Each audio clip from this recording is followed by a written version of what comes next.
Firewall, also known as GFW, is an internet filtering system that blocks out information coming in and out of the Chinese cyberspace.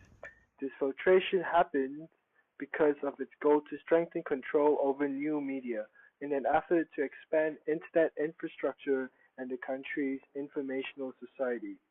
This phenomenon happens because of 4 points. Number one, the Chinese Communist government wants to control information. Number two, the understanding of the protection of citizens through bad influences. And number three, so they can further spread out information in the pursuit of the national interest. Freedom can be interpreted in different ways.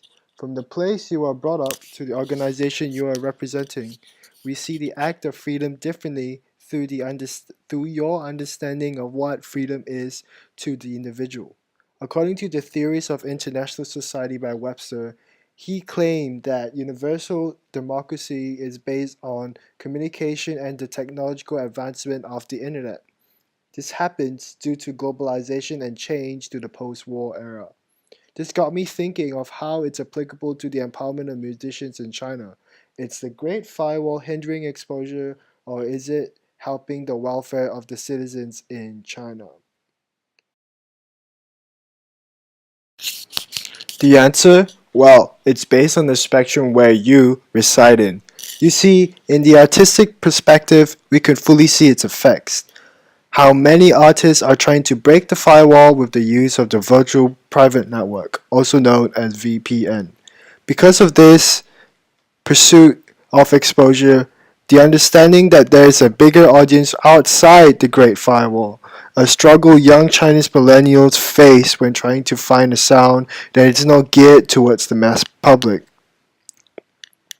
According to Lakervist, he claimed that the emergence of the Chinese social network leads to the crackdown on netizens in China due to the communist government's rhetoric of informational flow that doesn't support the government's ideology and beliefs.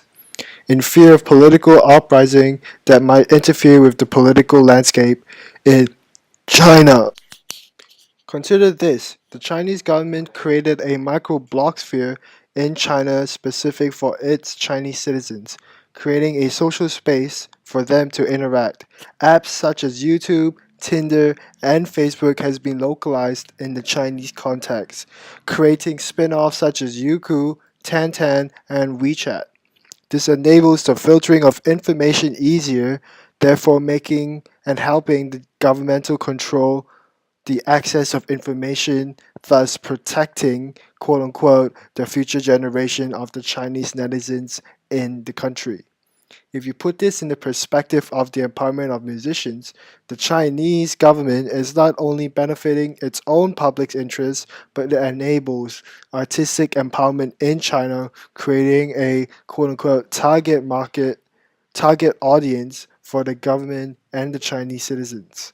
According to Liu, he claimed that the understanding of the Great Chinese Firewall not only prevents Chinese citizens from having the right to the freedom of information, but it also rejects users residing out of China to enjoy the Chinese open cyberspace, creating a paradox of information for both parties. This includes music sharing apps making Chinese diasporas living outside of China unable to access music and Chinese content.